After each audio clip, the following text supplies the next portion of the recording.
आज हम उसी को आगे बढ़ाते हुए अपने पाठ्य योजना में गणित से संबंधित प्रकरणों के उद्देश्यों को किस प्रकार से लिखते हैं उससे हम प्रारंभ करेंगे। जैसा कि उस दिन हमने बताया कि गणित शिक्षण में उद्देश्यों को व्यवहारगत परिवर्तन में लिखने के लिए हम संज्ञानात्मक, भावात्मक एवं क्रियात्मक तीनों ही पक्षों से कुछ उद्देश्यों का चयन करते हुए अपनी पाठ्य योजना में इसका समावेश करते हैं। उद्देश्यों को व्यवहारगत पदों में लिखने के लिए हम संज्ञानात्मक पक्ष से ज्ञान अवबोध और ज्ञानोपयोग उद्देश्यों को लेते हैं। क्रियात्मक से हम कौशल एवं भावात्मक से अभिरुचि उद्देश्य का हमने जो है वो चयन हम अपने उद्देश्यों का निर्माण करने के लिए करते हैं। तो इस प्रकार से ब्लूम के टैक्सोनॉमी, जो ब्लूम का शैक्षिक उद्देश्यों का वर्गीकरण है, उसके तीनों ही पक्षों में से कुछ उद्देश्यों को लेकर हम अपनी गणित की पाठ्य योजना में शैक्षिक उद्देश्यों का निर्माण करते हैं। सबसे पहले हम ज्ञान उद्देश्य से प्रारंभ करेंगे, जिसको हम ज्ञानात्मक भी कहते हैं। इसके अंतर्गत जो विद्यार्थी है वह गणित के तथ्यों, शब्दों, संकेतों, नियमों, सिद्धांतों, प्रमेयों व सूचनाएं हैं, उन सूचनाओं का प्रत्यास्मरण और प्रत्याभिज्ञान कर सकते हैं। विद्यार्थी इन सभी संपत्तियों की पहचान कर सकते हैं, उनको पुनः स्मरण कर सकते हैं। तो यह सबसे निम्न स्तर का उद्देश्य होता है, जिसका निर्माण प्रत्येक शिक्षक के लिए अपनी पाठ्य योजना में करना आवश्यक है। ज्ञान उद्देश्य के पश्चात इससे थोड़ा सा ऊपरी स्तर का जो उद्देश्य है वह अवबोध है, अंडरस्टैंडिंग है। और इसके अंतर्गत भगवान सहाय, कुछ पूछना चाह रहे हैं आप? भगवान सहाय, अवबोध के अंतर्गत विद्यार्थी गणित से संबंधित जितने भी पद हैं, सिद्धांत हैं, संपत्ति हैं, सूत्र हैं, नियम हैं, प्रक्रियाएं हैं या कोई प्रमेय हैं, पद हैं, उनकी वो व्याख्या अपने शब्दों में कर सकते हैं। अगर इस प्रकार का विद्यार्थियों में इस स्तर की अगर उद्देश्य डेवलप हो जाती है, उनमें विकास हो जाता है, तब हम ये मानकर चलते हैं कि विद्यार्थियों में अवबोध स्तर के स्तर के उद्देश्यों की पूर्ति हो गई है। इस उद्देश्य के निर्माण के लिए मैं कुछ उदाहरण बता रहा हूँ। जैसा विद्यार्थी पदों, तथ्यों, प्रत्ययों की परस्पर तुलना कर सकेंगे। विद्यार्थी रेखाचित्र, प्रदत्तों आदियों की व्याख्या कर सकेंगे। विद्यार्थी विषय से संबंधित विभिन्न घटनाओं के उदाहरण सहित जो है उसकी स्पष्ट कर सकते हैं। जैसे मैं बात करूं, अगर एक सिक्के को उछाला जाता है तो क्या क्या संभावनाएं हो सकती है, क्या क्या जब सिक्का गिरता है तो उसमें क्या क्या घटनाएं, संभावित घटनाएं हैं, उसके बारे में वो बता सकते हैं। तो यह अंडरस्टैंडिंग को निरूपित करता है। अगर विद्यार्थियों को त्रिभुज के प्रकारों के बारे में उनको बताया जाए और विद्यार्थी समकोण त्रिभुज, विषमकोण त्रिभुज और न्यून कोण त्रिभुज के बारे में अंतर कर सकते हैं, तो हम ये कह सकते हैं कि विद्यार्थियों में अवबोध उद्देश्य की प्राप्ति हो गई है। कुछ और मैं आपको उदाहरण दूंगा। विद्यार्थी अशुद्ध वाक्यों, प्रत्ययों, प्रक्रियाओं आदि में त्रुटियों की खोज कर सकते हैं।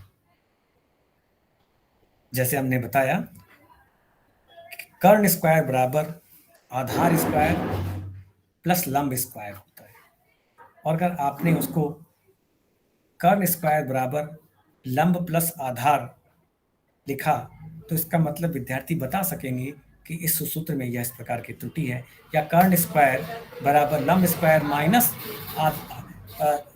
माइनस आधार स्क्वायर लिखा है तो विद्यार्थी इस प्रकार से यह त्रुटि को ज्ञात कर सकते हैं और उसे सही कर सकते हैं। तो इस प्रकार से अगर विद्यार्थी में क्षमता का विकास होता है तो ये कहा जा सकता है कि विद्यार्थियों में अवबोध की प्राप्ति। विद्यार्थी तथ्यों, नियमों, सिद्धांतों, संपत्तियों तथा पदों के उदाहरण दे सकते हैं। अगर आपने किसी प्रकरण को पढ़ाया है और प्रकरण को पढ़ाने के पश्चात अगर आप यह जानना चाहते हैं कि क्या विद्यार्थियों में अवबोध की प्राप्ति हुई है, तो आप कई उदाहरण, जैसे मैंने पूछा कि आप एक न्यून कोण त्रिभुज का उदाहरण दीजिए। अगर विद्यार्थी कहता है कि 60 अंश का कोण जो है एक न्यून कोण है, अगर विद्यार्थी इस प्रकार से कोई उदाहरण दे पाता है तो इसका मतलब है विद्यार्थियों को न्यून कोण की अवधारणा के बारे में वो अवगत हो चुके हैं, वह उनमें इस प्रकार का कॉम्प्रिहेंशन, अंडरस्टैंडिंग, जो अवबोध है, बोध है, वो विकसित हो चुका है। ठीक है। उसके पश्चात जो मध्य क्रम का उद्देश्य है, जो अवधोष से उच्च श्रेणी में आता है, वो है ज्ञानोपयोग। ज्ञानोपयोग के अंतर्गत विद्यार्थियों में गणित से संबंधित सिद्धांतों, तथ्यों, नियमों, घटनाओं आदि के प्रयोग करने की क्षमता और योग्यता का विकास होता है। विद्यार्थी जो सीखे ज्ञान है, जो अर्जित ज्ञान है, उनका समस्याओं को हल करने में उसका उपयोग कर सकते हैं। जो अर्जित ज्ञान है, जो उन्होंने एक्वायर्ड नॉलेज ली है, उसका वो नवीन परिस्थिति में उसका उपयोग कर सकते हैं। उसका वो समान परिस्थितियों में उसका जो है उपयोग कर सकते हैं, गणितीय ज्ञान का उपयोग कर सकते हैं। और अगर ऐसा करने में विद्यार्थी सक्षम होते हैं तो हम कहते हैं कि विद्यार्थियों में ज्ञानोपयोग उद्देश्य की पूर्ति हो गई है। मैं आपको कुछ उदाहरण दूंगा, जैसे विद्यार्थी तथ्यों, घटनाओं, सिद्धांतों, नियमों व तिथियों का दैनिक जीवन में उपयोग कर सकते हैं।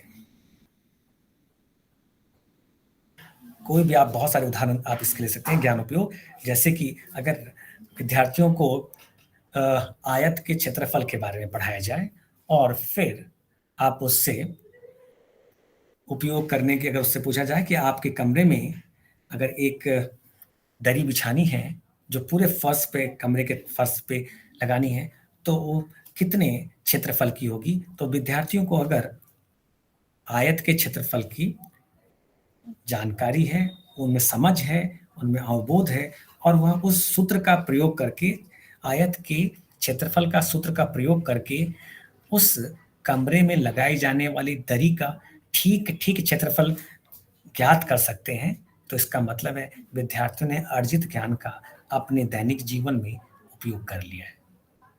तो उसी प्रकार से अन्य है, विद्यार्थी अर्जित ज्ञान का उपयोग नवीन परिस्थितियों में कर सकते हैं। विद्यार्थी प्रदत्तों की पर्याप्तता का निर्णय कर सकते हैं। आप अगर विद्यार्थियों को कई सूचनाएं दी गई हैं, उसके आधार पर अगर कोई निर्णय करना हो तो विद्यार्थी ये पता लगा सकते हैं कि जो सूचनाएं दे रखी हैं, जो डेटा है, जो आंकड़े हैं, जो प्रदत्त हैं, वह उन निष्कर्षों को निकालने के लिए पर्याप्त हैं अथवा नहीं। क्या कुछ चीज कमी तो नहीं रह गई है। अगर आपने अगर आप साधारण ब्याज की गणना करना चाहते हैं, आपको पता है कि विद्यार्थियों को बताया जा चुका है कि साधारण ब्याज की गणना करने के लिए हमें मूलधन, समय और दर की आवश्यकता होगी। किसी एक भी प्रदत्त के अभाव में साधारण ब्याज की गणना करना संभव नहीं होगा। तो इस प्रकार से अगर विद्यार्थियों में इस प्रकार की इस कौशल, इस प्रकार का जो कॉम्पिटेंसीज डेवलप हो गई है, निपुणता डेवलप हो गई है, यानी कि वह पता लगा सकते हैं कि अगर हमें साधारण ब्याज की गणना करनी है तो हमें ये पता होना चाहिए कि हमारा मूलधन कितना है, कितने समय के लिए वह धन जो है रखा गया है और किस दर पर, किस रेट से उस धन को ब्याज पर दिया गया है। अगर ये सारी सूचनाएं दी गई हैं तभी हम साधारण ब्याज, तो पर्याप्तता, सूचनाओं की पर्याप्तता का पता लगाया जा सकता है, उसके बारे में निर्णय लिया जा सकता है। ठीक है। एक अन्य उदाहरण है, छात्र दिए गए प्रदत्तों तथा निरीक्षणों के आधार पर परिकल्पनाओं का निर्माण कर सकते हैं। यानी किसी समस्याओं के लिए अगर संभावित उत्तरों के बारे में विचार करना हो और विद्यार्थी अगर ऐसी क्षमता का विकास हो जाए कि विद्यार्थी किसी समस्या के लिए परिकल्पनाओं का निर्माण कर सकते हैं, संभावित कथन क्या हो सकते हैं उस समस्या के समाधान के लिए, अगर इस प्रकार की क्षमता का विकास होता है तो कहा जा सकता है कि विद्यार्थियों में ज्ञानोपयोग कौशल, ज्ञानोपयोग उद्देश्य पूर्ण हो गया है। विद्यार्थी प्रभाव एवं कारण के मध्य संबंध स्थापित कर सकते हैं। विद्यार्थी गणित संबंधी घटनाओं का कारण दे सकते हैं। विद्यार्थी किन्हीं निरीक्षणों के आधार पर निष्कर्ष निकाल सकते हैं। आप में से कोई उदाहरण दे सकते हैं कि किस प्रकार से निरीक्षण के आधार पर उद्देश्यों निष्कर्ष निकाले जा सकते हैं गणित में?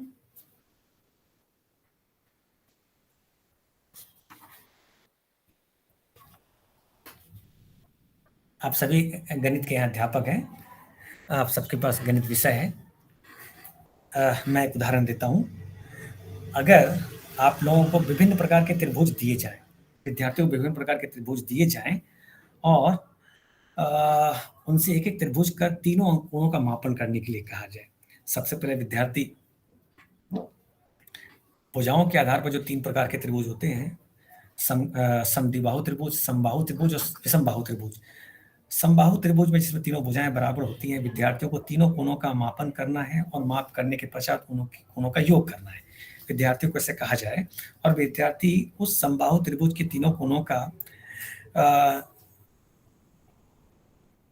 मापन करते हैं, उसका डी के आधार पर उसका मापन करते हैं और तीनों कोण ए, बी और सी का योग करके बताते हैं कि इस तीनों कोणों का योग जो है 180 डिग्री है।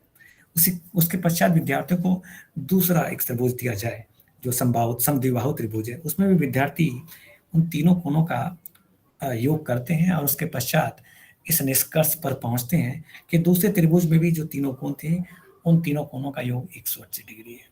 और फिर उसके पश्चात उन्हें तीसरा त्रिभुज जो विषमबाहु त्रिभुज है वो दिया जाता है और विद्यार्थियों को तीनों कोणों का योग करने के लिए कहा जाता है। विद्यार्थियों द्वारा तीनों त्रिभुजों के कोण के तीनों कोणों का मापन करके उनका योग करके जो परिणाम है वो ज्ञात करता है और इस प्रकार से वह पाता है कि इस त्रिभुज में तीसरे प्रकार के त्रिभुज में भी कोणों का योग जो है, तीनों कोणों का योग 180 डिग्री है। तो विद्यार्थी एक निरीक्षण करता है तीनों कोणों के आधार पर और फिर देखता है कि चाहे त्रिभुज किसी भी प्रकार का हो, कोणों का योग हमेशा 180 डिग्री आता है। तो विद्यार्थी इन निरीक्षण के आधार पर सिर्फ देखकर, अब उसके बाद में शिक्षा किसी प्रकार का त्रिभुज दे दिया जाए, विद्यार्थी केवल और केवल मात्र निरीक्षण करके, आकृति का निरीक्षण करके त्रिभुज देखता है और वो कहता है ये त्रिभुज है आकृति के आधार पर, और निरीक्षण मात्र से ही विद्यार्थी इस निष्कर्ष पर पहुंचता है कि इस त्रिभुज के तीनों कोणों का योग 180 डिग्री है। तो इस प्रकार से विद्यार्थियों में एक ज्ञान जो उसने अर्जित किया है, उसने जो सीखा है कक्षा कक्ष में, उसका वह उपयोग करने में सक्षम हो जाता है। कुछ इस प्रकार से भी ज्ञानोपयोग उद्देश्य को पाठ्य योजना में लिखा जा सकता है। जैसे छात्र दिए गए प्रदत्तों या सूचनाओं या आंकड़ों के आधार पर किसी घटना की भविष्यवाणी कर सकते हैं। अब आप सोचेंगे गणित में कौन सी घटनाएं होंगी और उसकी भविष्यवाणी किस प्रकार से संभव है। अगर एक सिक्के को उछाला जाए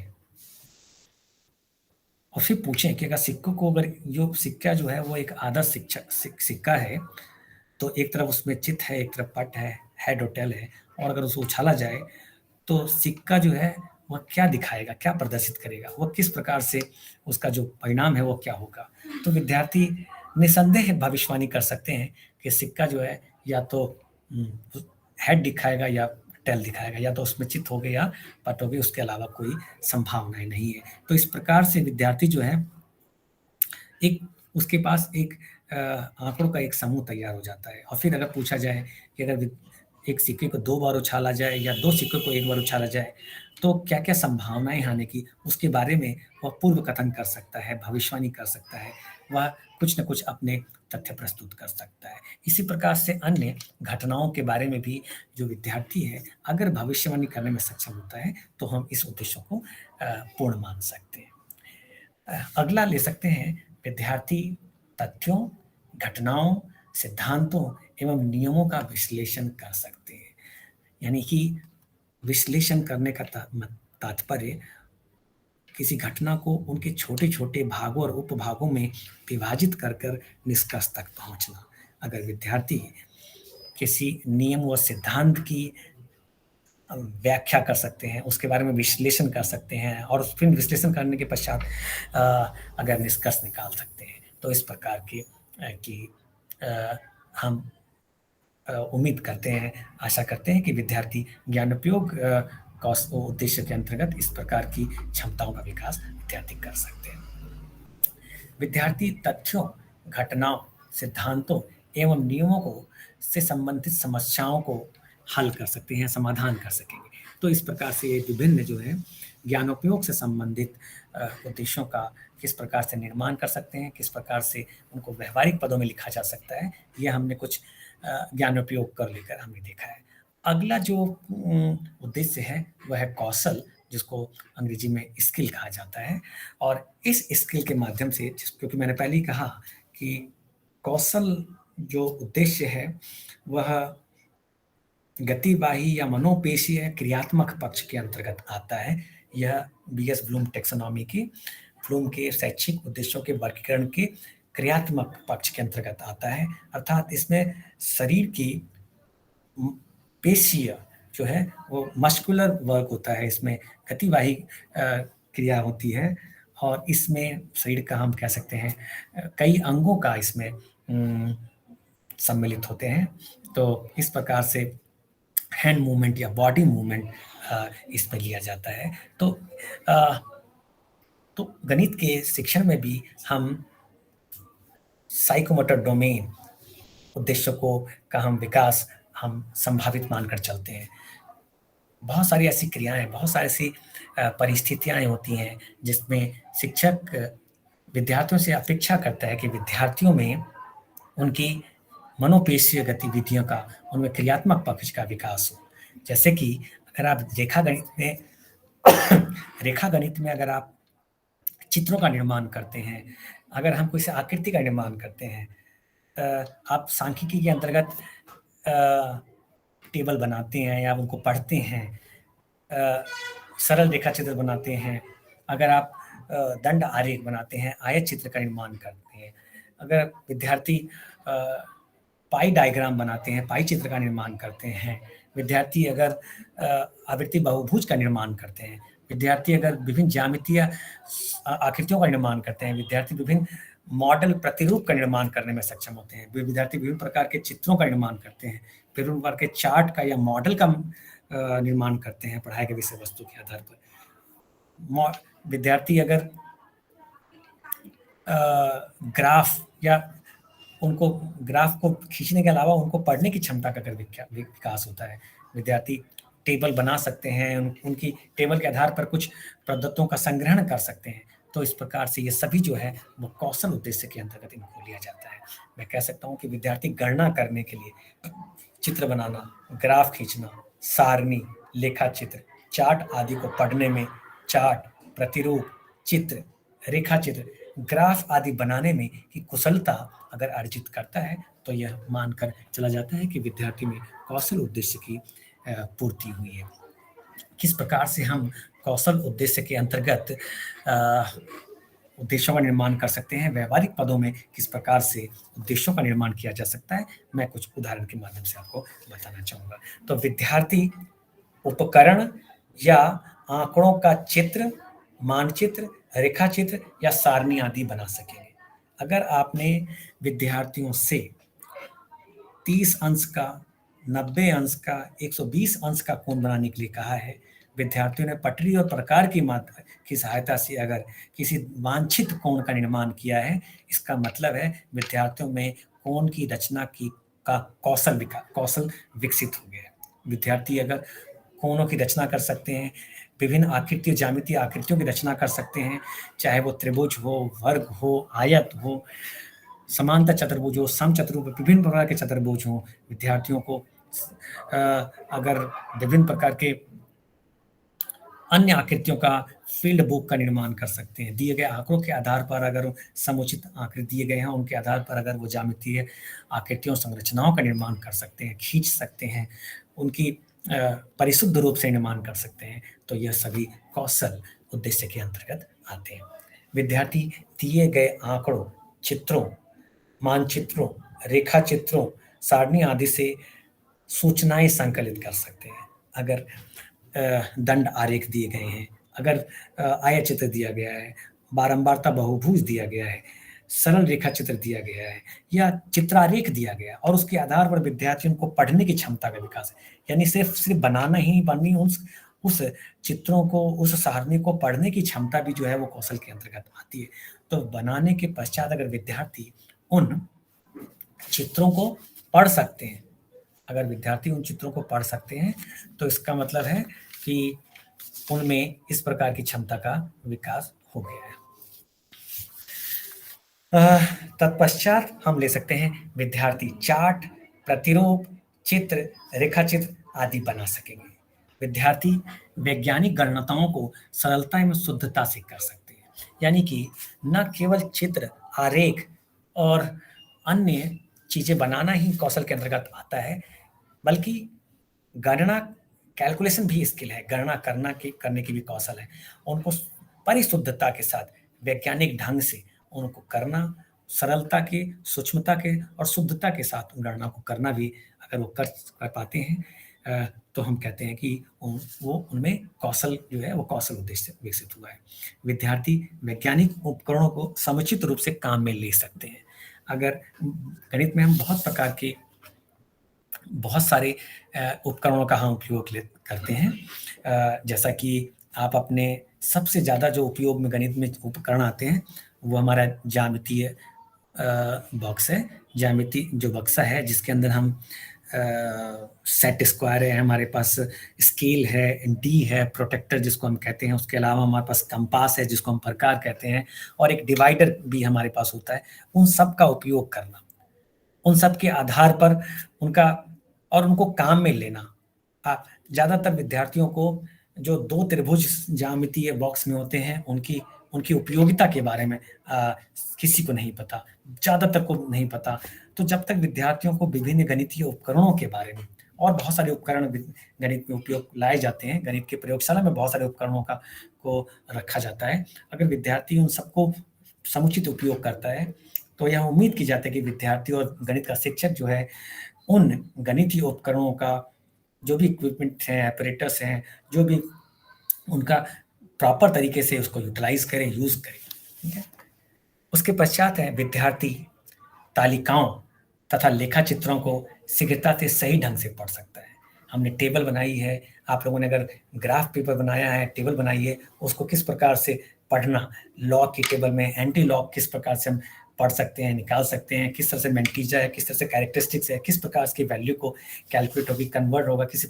तो ये सारी चीजें अगर विद्यार्थी सक्षम है, उच्च स्तर पर अगर हम बात करें तो साइन की टेबल, कोसाइन की टेबल, टेंजेंट की टेबल है, कॉट की टेबल है, एक्सपोनेंशियल टेबल है, इनवर्स ट्रिग्नोमेट्रिक फंक्शंस की टेबल है, ये सब सभी प्रकार की जो गणितीय सारणियां हैं जो पाठ्य पुस्तक के अंतिम पृष्ठों में दी गई होती है, विद्यार्थियों को उनका समुचित उपयोग, किस तरह से उनको प्रयोग में लाया जाए, किस प्रकार से उनको पढ़ा जाए, उनका उपयोग समस्याओं के समाधान में किया जाए, इस प्रकार की क्षमताओं का विकास विद्यार्थियों से अपेक्षित है। अगर यह आपके विषय वस्तु पर निर्भर करता है कि आप विद्यार्थियों से किस प्रकार की क्षमताओं के निष्पादन की अपेक्षाएं रखते हैं।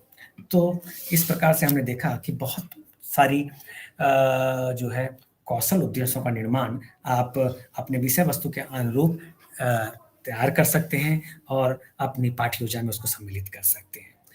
कौशल के पश्चात अब हम अगले उद्देश्य की तरफ चलते हैं और वो है अभिरुचि, जिसको हम इंटरेस्ट कहते हैं।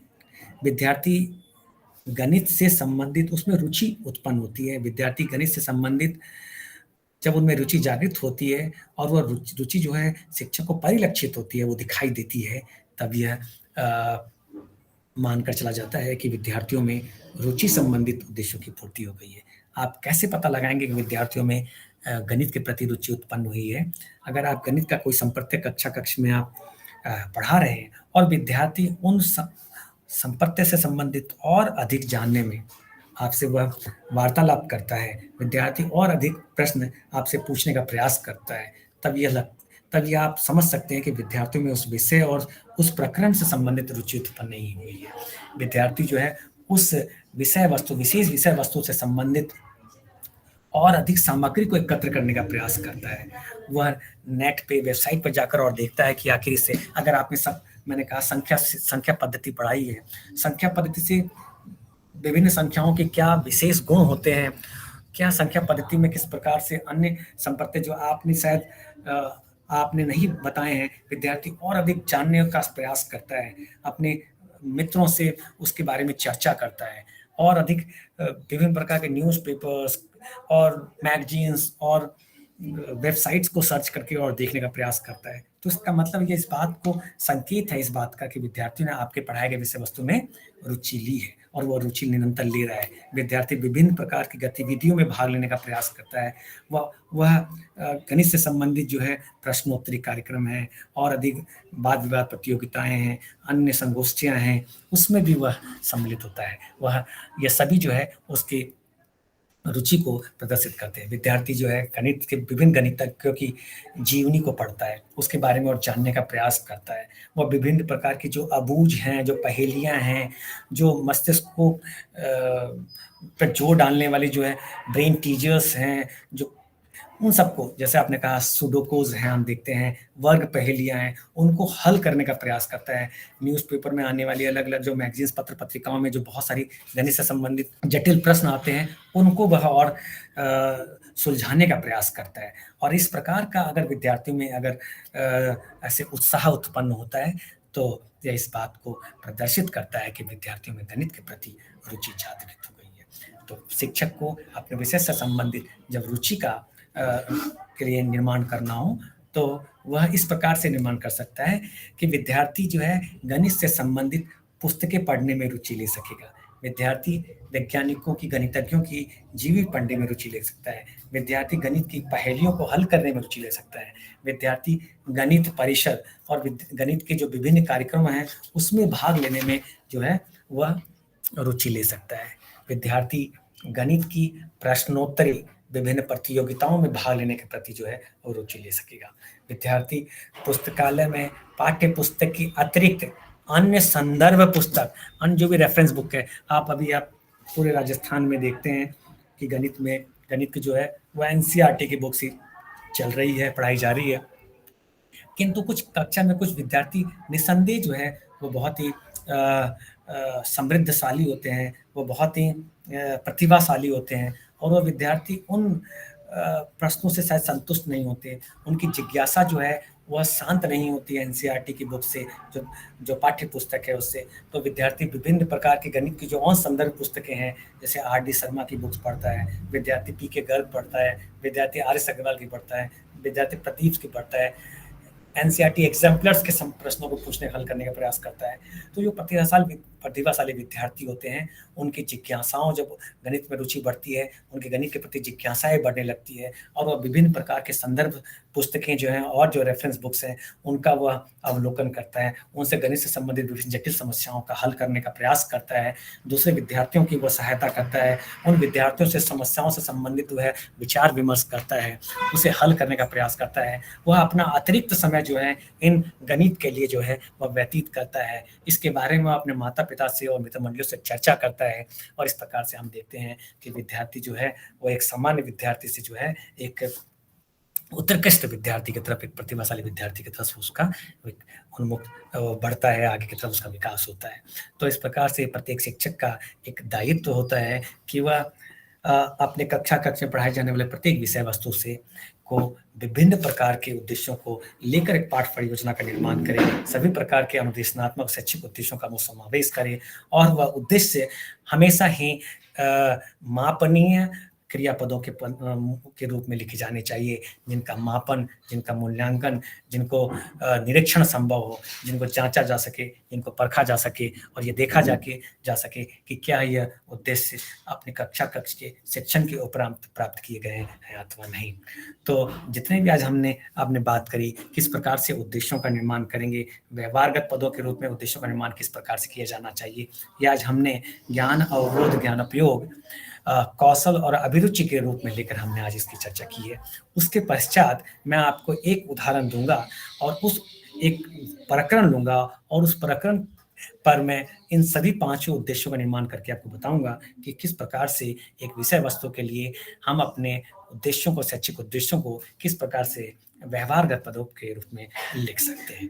तो मैं पाइथागोरस पर मैं खुलना चाहूंगा। अगर आप भी कोई प्रकरण चाहें तो आप बता सकते हैं, उस पर मैं उद्देश्यों का निर्माण किस प्रकार से करेंगे उस पर भी मैं चर्चा कर सकते हैं।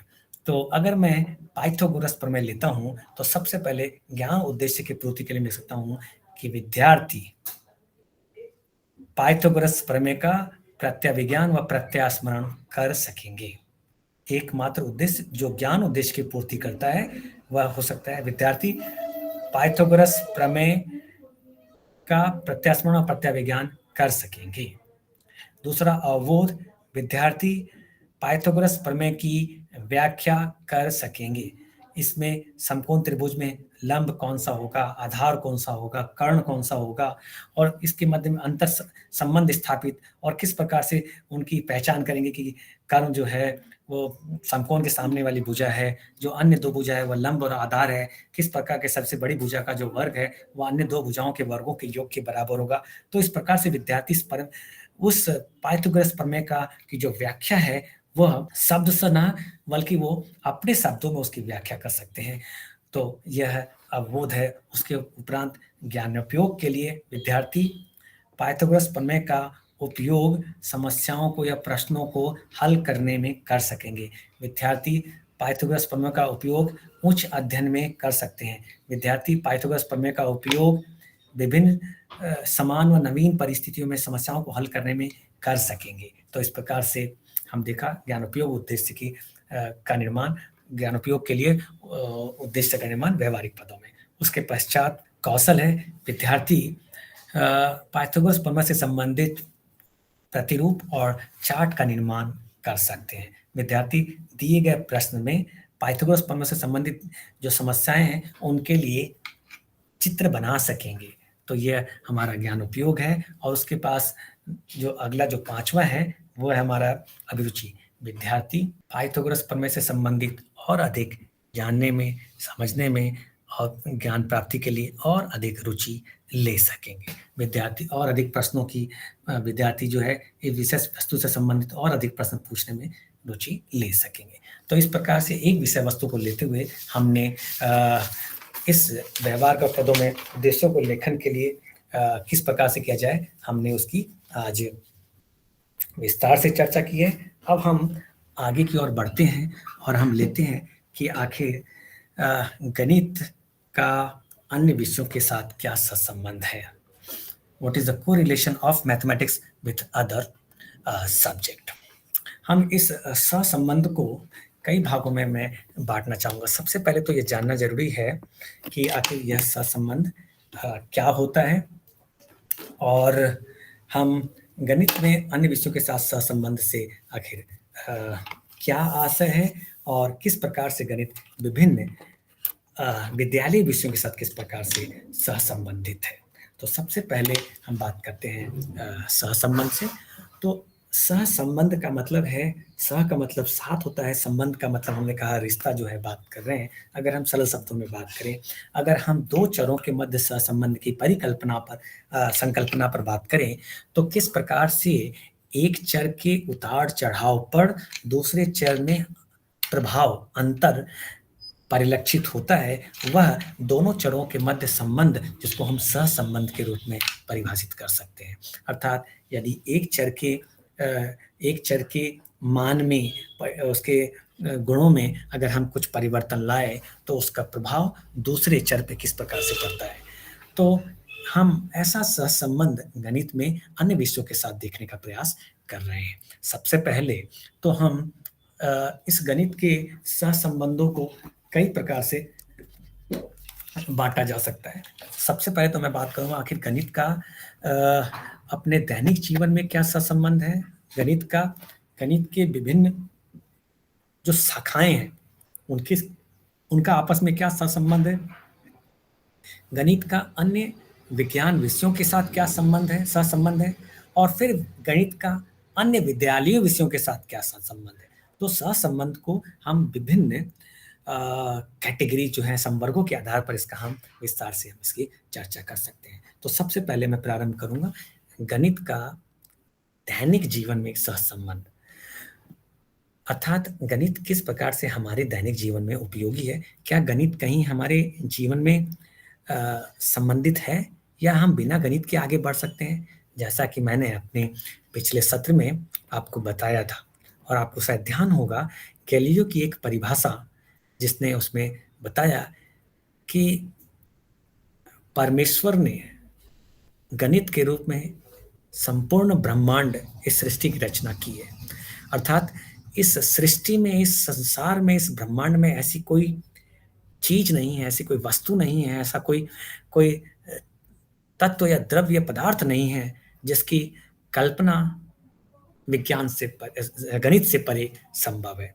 अर्थात हम जो भी कुछ आसपास देखते हैं, महसूस करते हैं, उन सब में प्रत्यक्ष व अप्रत्यक्ष रूप से गणित का योगदान है। तो इस प्रकार से जब हम इतनी बड़ी बात जब गैलीलियो कहते हैं, तब हम ये कह सकते हैं कि गणित हमारे दैनिक जीवन में बहुत ही गहराई के साथ साथ संबंधित है। हमने पिछले सत्र में भी हमने बात की, जब हमने कहा कि व्यक्ति, कोई भी व्यक्ति हो, चाहे वो बहुत पढ़ा लिखा हो या अनपढ़ भी हो, वो सभी को गणित से, चाहे उस गणित का शाब्दिक ज्ञान हो, उसका सैद्धांतिक ज्ञान भले ना हो, लेकिन वह व्यावहारिक रूप से गणित को निसंदेह उपयोग करता है। जैसे कि प्रातःकाल उठने से लेकर ही, जैसे ही हम बेड पे से उठते हैं, हम सबसे पहले घड़ी देखते हैं। घड़ी में बताने वाला समय जो है, वह उसमें गणित का योगदान है। हमारे द्वारा किया जाने वाला पेस्ट, घर में जो है, हम चाहे कंघी कर रहे हो, उसके बाद हम नहाने के लिए हम चाहे जिस बाल्टी का प्रयोग कर रहे हैं, उसका आयतन क्या है, उसकी गणना करना, पानी की धार और पानी की कितनी मात्रा उसमें समाहित होगी, उससे लेकर नहाने से लेकर कपड़े पहनने से उन कपड़ों की का किस प्रकार की उसकी बुनाई होगी, जिस फैक्ट्री में बना है, जिसका बना है, उन सब की संरचना और रचना। उसके पश्चात हम तैयार होकर, चाहे हम अपने काम पर किसी प्रकार के हम काम, विद्यालय, महाविद्यालय, स्कूल, कार्यालय या हम कहीं और काम पे जाते हैं, उन सब पे जाने के लिए विभिन्न प्रकार के परिवहन के साधन, और उन सब साधनों में गणित का प्रत्यक्ष व अप्रत्यक्ष रूप से योगदान होता है। हमारे द्वारा विभिन्न प्रकार के जो है, हमने जीवों को जीवित रहने के लिए हमने जो भी हम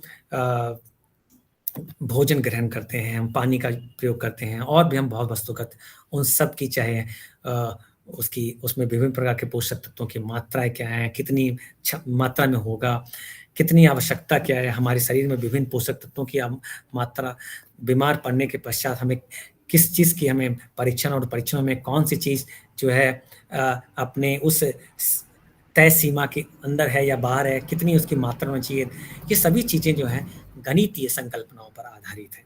तो हम देखते हैं कि हम आसपास की, मैंने कहा, वो सारी चीज़, तो गणित, जब भी हम मार्केट जाते हैं, हमें कोई वस्तु खरीदनी होती है, हमें उसका मोल भाव करना होता है, या हमें तौलना होता है, या मापन करना होता है, उसका मूल्यांकन करना होता है, सब जगह हम गणित का उपयोग करते हैं। हम चाहे पोस्ट ऑफिस जाते हैं, हम चाहे बैंक जाते हैं, हम चाहे रेलवे स्टेशन जाते हैं, मार्केट में हम सामान खरीदने जाते हैं, हर जगह हमें गणित का जो है उपयोग करना हो, पैसे का लेन देन करना हो, सभी जगह जो है, एक छोटा सा बालक से लेकर वृद्ध व्यक्ति तक, चाहे वो किसी भी क्षेत्र में काम कर रहा हो, चाहे वो सरकारी पद पे हो, चाहे वो निजी क्षेत्र में काम कर रहा हो, चाहे वह बहुत विद्वत व्यक्ति हो, चाहे वह अल्प शिक्षित हो, वह सभी व्यक्ति जो है दिन प्रतिदिन की दैनिक क्रियाओं में गणित का हर पल व हर क्षण उपयोग करता है। तो इस प्रकार से गणित एक व्यक्ति के जीवन में जड़ों तक समाहित है, और वह बहुत ही पूर्ण रूप से धनात्मक सहसंबंध हम कह सकते हैं गणित का दैनिक जीवन में। दूसरा हम लेते हैं गणित की विभिन्न शाखाओं के साथ क्या सहसंबंध है। अब आप देखेंगे, पहली बात तो हमें मालूम होना चाहिए कि गणित और गणित की विभिन्न शाखाओं से क्या आशय है। उनकी बहुत सारी जो ब्रांचेज हैं, उनमें कौन सी ब्रांचेज हैं, उनमें किस प्रकार से एक दूसरे में तारतम्यता है, किस प्रकार से सहसंबंध है, किस प्रकार से एक दूसरे पर निर्भरता है, किस प्रकार से एक दूसरे की आवश्यकता है, किस प्रकार एक दूसरे के वो पूरक हैं, ये हमें देखना चाहिए। तो गणित की विभिन्न शाखाओं में जो हम मूलतः देते हैं, सबसे पहले हम देते हैं अंक गणित, अरिथमेटिक कहते हैं। दूसरा है बीज गणित यानी अलजेब्रा है। तीसरा हमारे पास रेखा गणित है। चौथा हमारे पास सांख्यिकी है। पांचवा हमारे पास जो है वो क्षेत्रमिति है।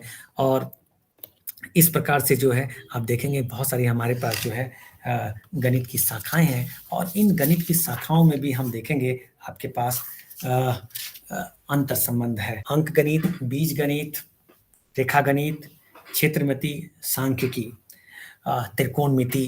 तो ये गणित का जो कोई ज्ञान है, किसी भी एक शाखा में जो प्रदत्त ज्ञान है, उस ज्ञान का उपयोग केवल और केवल मात्र उसी शाखा से सीमित न होकर उसका उपयोग गणित की अन्य शाखाओं में भी समान रूप से किया जाता है।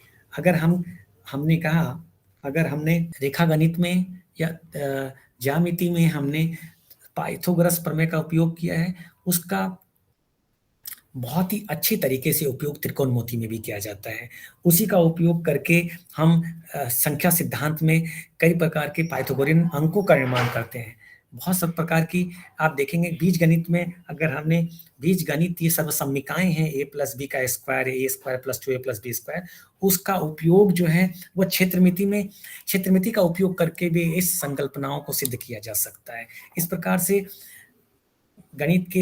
अंक गणित के विभिन्न गणितीय जो मूलभूत संक्रियाएं हैं, जिसमें हम जोड़, बाकी, गुणा और भाग, उनका प्रयोग, क्योंकि यह गणित की जो है वो आधारभूत संरचनाएं हैं, आधारभूत क्रियाएं हैं, और इसके बिना गणित का विकास और आगे पठन पाठन संभव नहीं है। तो निस्संदेह इस प्रकार की संख्या सिद्धांत और उनकी संकल्पनाओं का प्रयोग गणित की हर शाखाओं में समान रूप से और विशेष रूप से किया जाता है। तो कहीं न कहीं आप देखेंगे गणित की विभिन्न शाखाएं एक दूसरे में पूरी तरह से जो है वो समाहित है, और एक दूसरे का स्वतंत्र रूप से अध्ययन जो है वह संभव नहीं है। तो गणित की जो अन्य जो शाखाएं हैं, वह उनमें भी हम बहुत ही उच्च कोटि का धनात्मक सहसंबंध जो है हम ज्ञात कर सकते हैं, बता सकते हैं। अब हम तीसरा देखते हैं कि आखिर गणित किस प्रकार से अन्य जो विज्ञान विषय है उनके साथ संबंधित है, उसके बारे में एक बार अपन बात करेंगे। तो आप सबसे पहले देखें, विज्ञान का सबसे नजदीकी संबंध किस विषय से आप बता सकते हैं? बता सकते हैं आप? गणित का आखिर सबसे, वह है भौतिक विज्ञान। गणित का सबसे जो नजदीकी संबंध है वह है भौतिक विज्ञान। तो हम उसी प्रकार से देखने का प्रयास करेंगे कि गणित आखिर किस प्रकार से अन्य साइंस के जो सब्जेक्ट हैं, विज्ञान विषय, उनके साथ संबंधित है। गणित किस प्रकार से भौतिक विज्ञान से संबंधित है, किस प्रकार से रसायन विज्ञान से संबंधित है, किस प्रकार से वो जैव विज्ञान से संबंधित है, किस प्रकार से वो अभियांत्रिकी से संबंधित है, किस प्रकार से वह नक्षत्र विज्ञान, खगोल शास्त्र, किस प्रकार से वह अन्य विज्ञान के अन्य शाखाओं के साथ संबंधित है, यह देखना हमें चाहिए। तो सबसे पहले मैंने कहा गणित का भौतिक विज्ञान के साथ संबंध। गणित, अगर मैं भौतिक विज्ञान की बात करूं, भौतिक विज्ञान में जितनी भी जो डेरिवेशन है, जो व्युत्पन्न करते हैं, सूत्रों का स्थापन करते हैं, उन सब के लिए गणितीय संकल्पनाओं की अति आवश्यकता होती है। बिना गणितीय ज्ञान के भौतिक विज्ञान की, चाहे वो इलेक्ट्रॉनिक्स हो, चाहे वो डायनेमिक्स हो, चाहे वो ऑप्टिक्स हैं, चाहे वो मैग्नेटिक्स हैं, चाहे ऑसिलेशंस एंड वेव्स हैं, भौतिक विज्ञान की जितनी विभिन्न शाखाएं हैं, उन सभी विज्ञानों की शाखाओं में सूत्रों का, विभिन्न नियमों का, सिद्धांतों का प्रतिपादन केवल मात्र गणित के द्वारा संभव है। वहाँ पे हम डायनेमिक्स पढ़ते हैं, डायनेमिक्स में रिजिड डायनेमिक्स है, फ्लूइड डायनेमिक्स है, हाइड्रो इलेक्ट्रॉनिक्स डायनेमिक्स है, मैग्नेटो फ्लूइड डायनेमिक्स दी है। वो सभी जो है विज्ञान, उनके लिए जो है वह आधारभूत आवश्यकता है। गणित का ज्ञान ही भौतिक विज्ञान के विभिन्न नियमों, सिद्धांतों को सिद्ध करने के लिए आवश्यक है। तो इस प्रकार से जो है हम देखते हैं कि न केवल विज्ञान के विभिन्न नियमों, सिद्धांतों और संकल्पनाओं के लिए गणित आवश्यक है, वरन भौतिक विज्ञान के विभिन्न उपकरणों, विभिन्न आप संयंत्रों, जो भी हमारे पास उपकरण हैं, जो हमारे पास यंत्र हैं, इक्विपमेंट्स हैं, एपरेटस हैं, उन सब का निर्माण और उन सब के द्वारा जो रीडिंग है, किस प्रकार से उससे हमें पठन लेनी है, रीडिंग लेनी है, उन सब के लिए चाहे वो गैल्वेनोमीटर हो, एमीटर हो, वोल्ट मीटर है, रेसिस्टेंस है, जितनी भी हमारे पास सोनोमीटर है, जितने भी गणित के उपकरण हैं आप देखते हैं, उन सब के निर्माण के लिए, उन सब की उपयोगिता के लिए गणित एक कुंजी है, एक उनके लिए की है, एक उनके लिए गेटवे है, उनके लिए एकमात्र रास्ता है, यानी कि उन ज्ञान तक पहुंचने के लिए केवल और केवल मात्र गणित का ज्ञान आवश्यक है। तो सबसे नजदीक का जो सहसंबंध है जो विज्ञान के, उसमें हम देखते हैं वो गणित के साथ है। दूसरा विज्ञान विषय अगर हम रसायन विज्ञान लेते हैं, तो रसायन विज्ञान के साथ गणित के सहसंबंध को हम आप देखते हैं अणु, परमाणु की संरचनाएं, विभिन्न प्रकार के परमाणु भार, अनुभार, परमाणु संख्याएं, उनकी वैलेंसी, उनकी इलेक्ट्रॉन, प्रोटॉन, न्यूट्रॉन की संख्या, उनका भार, विभिन्न प्रकार के आयतन, भार, उनका इन सब का मापन, इन सब का आकलन करना, इन सब की गणना करना, इन सब के लिए गणित का ज्ञान जो है निसंदेह आवश्यक है, अनिवार्य है। जिस तरह मैंने बात की भौतिक विज्ञान में विभिन्न सूत्रों की स्थापना, उसी प्रकार से रसायन विज्ञान में भी Charles law, oil law, Avogadro's law, जितने भी लॉज हैं उन सब में गणितीय ज्ञान का उपयोग करके ही सूत्रों की स्थापना की जाती है। जितने भी उनकी सारनियां हैं, जितने भी उनकी टेबल हैं, उनके द्वारा ताप, दाब, उनके उन सब के रेखा चित्र का निर्माण, खींचना और उनके आधार पर निष्कर्ष निकालना, यह सभी केवल मात्र गणित के उपयोग के द्वारा ही संभव है। तो इस प्रकार से गणित का ज्ञान बहुत रसायन विज्ञान के अध्ययन के लिए भी समान रूप से उपयोगी है। आप देखेंगे गणित में, रसायन विज्ञान में भी विभिन्न प्रकार के जो उपकरण हैं, चाहे वो ब्यूरेट है, पीपेट है, विभिन्न प्रकार के उपकरणों का उपयोग, उनके द्वारा रीडिंग लेना, सबसे ज्यादा गणित का उपयोग जो है वो फिजिकल केमिस्ट्री में आप देखेंगे, उनकी केमिस्ट्री में उपयोग इसका किया जाता है। आंगिक प्रश्नों का, न्यूमेरिकल क्वेश्चंस को सॉल्व करने के लिए बिना गणितीय ज्ञान के रसायन विज्ञान के आंकिक प्रश्नों का हल संभव नहीं है। तो इस प्रकार से लगभग गणित, रसायन विज्ञान के लगभग प्रत्येक क्षेत्र, चाहे वो कार्बनिक रसायन हो, अकार्बनिक रसायन हो या भौतिक रसायन हो, इन सभी में भी जो है गणित समान रूप से जो है वह उपयोगी है और उसका उपयोग किया जाता है। और इस प्रकार से देखते हैं कि गणित का भी जो है रसायन के साथ बहुत ही नजदीक का, बहुत ही धनात्मक, बहुत ही उच्च कोटि का सहसंबंध हम देखने को मिलता है। अब हम देखते हैं उसी प्रकार से विज्ञान के जो है अन्य विषय हैं, जैसे जैव विज्ञान है, उसमें भी हम देखेंगे बॉटनी और जूलॉजी है। उसके अलावा विज्ञान के अन्य जो नक्षत्र विज्ञान है, खगोल शास्त्र है और भूगर्भ विज्ञान है, उन सब में भी गणित जो है, चाहे पर्यावरण विज्ञान है, जहाँ भी आप विज्ञान की बात करते हैं, वैज्ञानिक मापन के लिए, उनकी कुशलता से उनकी गणना करने के लिए, अगर हम जैव विज्ञान में बात करते हैं, जीव विज्ञान में भी अगर हम जीव विज्ञान में भी अगर हम बॉटनी और जूलॉजी, वनस्पति विज्ञान और जंतु विज्ञान की बात करें, तो दोनों में ही गणित के ज्ञान की बहुत आवश्यकता होती है। उनके वर्गीकरण में, उनके विशेषताओं को हम अध्ययन करने के लिए, चाहे वो पत्तियों का आकार है, जड़ों के बारे में बात करें, उसके ऊंचाइयों के बारे में बात करें, उनके द्वारा विभिन्न प्रकार की जो उनके आवश्यक, उनमें पोषक तत्वों की, उनके लिए कौन कौन से वातावरण होंगे, वातावरण के लिए उनके अनुकूल वातावरण की अगर हमें पूर्वानुमान लगाना हो तो वो कौन सी होंगी, इन सब का अगर सूचीबद्ध करना हो, उनका निर्णय लेना हो, उनके लिए कितने क्या और आवश्यकताएं हैं। जंतु विज्ञान में भी हम जंतुओं के विभिन्न प्रकार की जो हम बात करते हैं, उनके शारीरिक रचना, एटोनॉमी की बात करते हैं। एटोनॉमी में विभिन्न प्रकार की उनके अंगों, उनकी उसमें किस प्रकार के एंजाइम्स, किस प्रकार के उसमें द्रवों का श्रावण होता है, कितनी क्षमता में उनको कैलोरीज की मात्रा की आवश्यकता होती है, कौन से पोषक तत्व कितने आवश्यक होने चाहिए, कितनी कैलोरी एक व्यक्ति दुनिया में पूरे दिन में बर्न करता है, हड्डियों की संख्या, उनकी मोटाई, वास्तविक में उसका व्यक्ति का, स्वस्थ व्यक्ति का BMI, बॉडी मास इंडेक्स, बहुत सारी चीजें हैं जो हम देखते हैं कि जीव विज्ञान में जो है बिना गणित के अंकों के, बिना उसके क्षमताओं और दक्षताओं के जीव विज्ञान में भी जो है उनका अध्ययन और परिशुद्धता के साथ उनका संभव नहीं है। अगर हम बात करें और भी इसी तरह से हमारे पास खगोल और विज्ञान देखें, नक्षत्र विज्ञान देखें, भूगोल विज्ञान देखें, तो उन सब में भी गणित जो है बहुत ही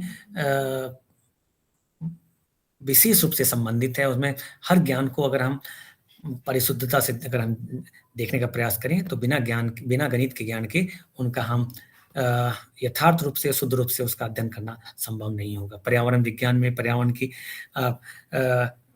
वायुमंडल में विभिन्न प्रकार की गैसों का संगठन क्या है, इनकी विभिन्न प्रकार के जो स्तर हैं वायुमंडल के, उनके बारे में, उसमें ताप, दाब और इनका अध्ययन करना, मौसम का पूर्वानुमान लगाना, प्रदूषण के बारे में आप उसके प्रदूषण की कितनी मात्रा है उसके बारे में बताना, एयर क्वालिटी इंडेक्स की बात करें या कोई भी हम बात करें, उन सब में जो है गणितीय ज्ञान का उपयोग होता है। तो इस प्रकार से गणित जो है विज्ञान की हर शाखा में कहीं न कहीं जो है उपयोगी है। अब हम उसके बाद हम बात करते हैं क्या गणित केवल विज्ञान तक ही सीमित है या उसका उपयोग अन्य विद्यालय विषयों के साथ भी उपयोग में आता है। तो हम उसको इस प्रकार से देख सकते हैं। जब हम अन्य विद्यालय विषयों की बात करते हैं तो सबसे पहले विज्ञान के बाद हम लेते हैं सामाजिक अध्ययन। आप सामाजिक अध्ययन के अंतर्गत मुख्यतः 3 उपभाग हैं जिसमें हम इतिहास, नागरिक शास्त्र और भूगोल होता है। अब इन तीनों ही शाखाओं में, सामाजिक अध्ययन की इन तीनों शाखाओं में भी गणित जो है समान रूप से लगभग उपयोगी है। अगर हम ज्योग्राफी की बात करें, भूगोल की बात करें, तो मैंने जैसे कि पर्यावरण विज्ञान के बारे में बताया, लगभग सभी चीज़ें यहाँ पे भी भूगोल की रचना, मिट्टी का प्रकार, वायुमंडल, भूगर्भ, ये सारी चीज़ें जो हैं गणित के ज्ञान के द्वारा ही इनका, चाहे वो मौसम हो, चाहे वो विभिन्न प्रकार की फसलें हों, जलवायु है, इन सब में जो है गणित का ज्ञान उपयोगी है। उसके अलावा अगर हम बात करें हिस्ट्री की बात करें, अगर हम एक सिविक्स की बात करें, नागरिक शास्त्र की बात करें, तो इन सब में भी गणित का ज्ञान जो है उपयोगी होता है। अगर मैं हिस्ट्री की बात करूं तो हम अपने प्राचीन काल से वर्तमान तक जितने भी चीज़ें हैं उनका हम अध्ययन करते हैं। क्रम काल से हम क्रोनोलॉजिकल ऑर्डर से अध्ययन करते हैं। सनवार हम उसका अध्ययन करते हैं कि किसी भी साम्राज्य के बारे में उनका अध्ययन करना, उनकी विभिन्न प्रकार के उनके शिलालेख है, शिलालेखों में के आधार पर उनका अनुमान लगाना, उनके दिए गए, या हम सिंधु घाटी सभ्यता, अन्य सभ्यताओं के बारे में उनके जो उनके संरचनाएँ थी, उनके विभिन्न प्रकार के जो बर्तन थे, उनके आधार पर नालियाँ, उनके मकान का निर्माण किस प्रकार से किया गया था, उन सब में गणित का उपयोग प्राचीन काल से ही होता है। और हम उसी आधार पर, कार्बन डेटिंग के आधार पर हम अपने इतिहास को जानने का प्रयास करते हैं। और कार्बन डेटिंग की जब हम बात करते हैं तो कार्बन डेटिंग जो है केवल और केवल गणित के ज्ञान के आधार पर ही संभव है। तो गणित के ज्ञान के आधार पर ही इतिहास को हम जानने का प्रयास करते हैं। नागरिक शास्त्र की जो बात करें अगर हम, तो हमारे संविधान में विभिन्न जो है अनुच्छेद हैं, जो विभिन्न धाराएँ हैं, जो विभिन्न हमारे पास अधिकार, कर्तव्य, मौलिक अधिकार, नीति निर्देशक तत्व, उन सब का कहीं उनकी सूचियाँ, समसूची, समवर्ती, जितनी भी सूचियाँ हैं, जितने भी हमारे पास संविधान में जो हमें प्रावधान किए गए हैं, उनका क्रमवार, विषयवार जो है विश्लेषण किया गया है, जिसके लिए हमें सबको, सब अधिकारों और कर्तव्यों को एक विशेष अंकों के द्वारा निरूपित किया गया है, जो कि केवल और केवल मात्र संख्या से ही ये इस बात का निर्देश देते हैं कि हम एक विशेष अधिकार, विशेष कर्तव्य, विशेष तत्व की बात कर रहे हैं।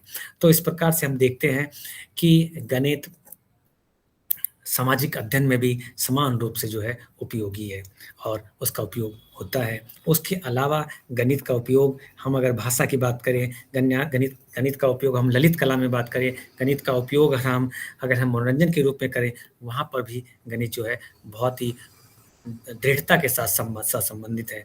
मैं एक आपको 2-3 और विषयों के साथ लेते हुए इस बात को मैं पूर्ण करूँगा। मैं अगर हम बाकी आप देखेंगे, अगर हम भाषा की बात करें, तो वहाँ पे स्वर और व्यंजनों की संख्या, मात्राओं की बात करें, वो सभी चीज़ें हैं ज्ञान पर गणित के ज्ञान पर आधारित है। किस प्रकार से स्वरों का स्वरों का निर्माण, किस प्रकार से व्यंजनों का, किस प्रकार से शब्दों का निर्माण होता है, इन सब में भी गणित उतनी ही उपयोगी है। अगर हम संस्कृत की बात करें, वहाँ पर भी हमारे पास देखेंगे एक वचन, द्विवचन और बहुवचन की संकल्पनाएँ जो है गणितीय आधार पर की गई है। अब हम देखेंगे हमारे पास आप देखेंगे कि संस्कृत में भी आपने देखा है वचन हो, लिंग हो, वो सब जो है वहाँ पे भी कहीं न कहीं अप्रत्यक्ष रूप से गणित विद्यमान है। वहाँ पे भी आप वोवेल और कॉन्सोनेंट देखेंगे आप, वहाँ पे भी आप पाएँगे कि संख्याएँ हैं और उनका क्रम है, वो सभी जो है गणितीय पर विशेष रूप से कार्य करती है। एक हमारे पास तर्क है, लॉजिक की बात करते हैं, किस प्रकार से गणित लॉजिक या तर्क तर्क पे है। तो गणित तर्क जो है वो तार्किक सिद्धांत जो है, क्योंकि गणित एक ऐसा विषय है जो विद्यार्थियों में तार्किक योग्यता का विकास करता है। जितने भी हम रीज़निंग की बात करते हैं, वो चाहे वो लॉजिकल रीज़निंग हो, रैशनल रीज़निंग हो, एनालिटिकल रीज़निंग हो या मेंटल एबिलिटी की बात करते हैं, वो सारी चीज़ें जो हैं, वो गणित के ज्ञान से ही संबंधित है। गणित की जो संक्रियाएँ हैं, संकल्पनाएँ हैं, मूलभूत संरचनाएँ हैं, उन्हीं को आधार मानकर तार्किक योग्यता का विकास होता है, तर्क शक्ति का विकास होता है, तर्कशास्त्र का विकास होता है। तो अब हम एक आखिरी जो मैं लूँगा, वो है गणित किस प्रकार से मनोरंजन में, किस प्रकार से एस्थेटिक पार्ट को जो है, वह किस प्रकार से सहयोग करता है। तो आप देखेंगे गणित के उपयोग के द्वारा ही आप विभिन्न प्रकार की पहेलियों, विभिन्न प्रकार की जो है अबूझ पहेलियाँ हैं, बहुत सारे क्विज़ हैं, बहुत सारे आप खिलौने देखेंगे आप, उन सब का जो है निर्माण है, वो गणित के आधार पर किया जाता है। बहुत सारे जो खेल हैं आप देखेंगे, जिसको हम फिजिकल एजुकेशन के अंदर की मैं बात करूँ, तो जितने भी खेल हैं, खेल के मैदान में उनकी माप क्या होनी चाहिए, उनके खेल के जो उपकरण हैं, उनकी विशेष उनकी मापें क्या होनी चाहिए, वह सब जो है बिल्कुल परिशुद्धता से उनकी आवश्यकता होती है। चाहे वो क्रिकेट का खेल हो, क्रिकेट का मैदान हो, बल्ला हो, गेंद हो, विकेट हो या क्रीज हो, सभी जगह परिशुद्धता के साथ गणित का उपयोग करके ही गणित जो है वो खेल का आयोजन किया जाता है। किसी भी खेल में लेंगे हम गणित के लिए हमें उतनी ही आवश्यकता होगी। खेल के अलावा मनोरंजन में हम बात करें, अगर हम ललित कला की बात करें, ललित कला में चाहे वो गीत हो, संगीत हो, चित्रकला हो, किसी में अगर हम देखेंगे तो गणित जो है उसी प्रकार से पूर्ण धूर्तता के साथ, बिना गणित के न तो संगीत की मधुरता का ना ही हम कल्पना की जा सकती है, क्योंकि वहाँ पर भी जो है एक एक क्रम है, एक ताल है, एक लय है और वो ताल और लय उन सब के पीछे भी जो है गणित है। आप देखेंगे कि अगर चित्रकार अगर एक पेंटिंग बनाता है, चाहे उसे गणित का ज्ञान ना हो, लेकिन वो जाने-अनजाने में गणित के ज्ञान का उपयोग, गणित के जो है संपत्तियों का उपयोग करके ही अपने चित्र को बहुत सुंदर और बहुत ही अ, अच्छा बना पाता है। उसके लिए उसे रेखा का ज्ञान, वक्रों का ज्ञान, विभिन्न आकृतियों का ज्ञान, रंगों के संयोजन का ज्ञान, वह जो है वो सब कर पाता है और इसी वजह से उसकी जो है बनाई गई जो कृति है, जो उसकी कलाकृति है, वह अ, उत्कृष्ट श्रेणी की होती है। आपने शायद एक उदाहरण मैं दूँगा, आप लोगों ने शायद लियोनार्डो दा विंची की आपने जो मोनालिसा पेंटिंग आपने शायद जिसका नाम सुना हो शायद आपने नहीं देखी। वह पेंटिंग विश्व की सबसे सुंदर पेंटिंग में से मानी जाती है और उसके सुंदरता के पीछे का जो राज है, वो मैथमेटिक्स का एक कॉन्सेप्ट है गोल्डन रेशियो और उसी गोल्डन रेशियो की वजह से आज बहुत सारी चीज़ें जो हम अपने आस-पास भी कई चीज़ देखते हैं, चाहे वो ताजमहल है, चाहे वो फूलों की सुंदरता देखेंगे, चाहे किसी विशेष आकृति में अगर कुछ सुंदरता दिखती है, तो सुंदरता के पीछे का जो कारण है, वो कहीं न कहीं वो एक गोल्डन रेशियो है और वह गणितीय अनुपात है, जिसकी वजह से चाहे वो मोनालिसा की पेंटिंग है, चाहे वो ताजमहल की सुंदरता है, चाहे वो सूर्यमुखी का पैटर्न है, वो सब सुंदर दिखता है। इसके पीछे जो है वो गणित की संकल्पना है, जिसके वजह से आज हम अपने आस-पास हम बहुत अच्छी चीज़ों को आज हम देख और महसूस कर पाते हैं। तो इस प्रकार से गणित न केवल गणित तक, गणित न केवल विज्ञान तक, पर गणित जीवन के हर क्षेत्र, हर विषय, हर शाखा तक अपनी बराबर पहुँच बनाए हुए है और जिसकी वजह से आज हम सभी विषयों का बहुत ही गहराई और रुचि के साथ अध्ययन कर पाते हैं। तो आप मान के चल सकते हैं, अगर गणित नहीं होती, तो शायद हमारे लिए सभी चीज़ें बड़ी जो हैं, वह अरुचिपूर्ण होती। तो इसी के साथ मैं अपना ये संवाद जो है, वह रोकना चाहूँगा।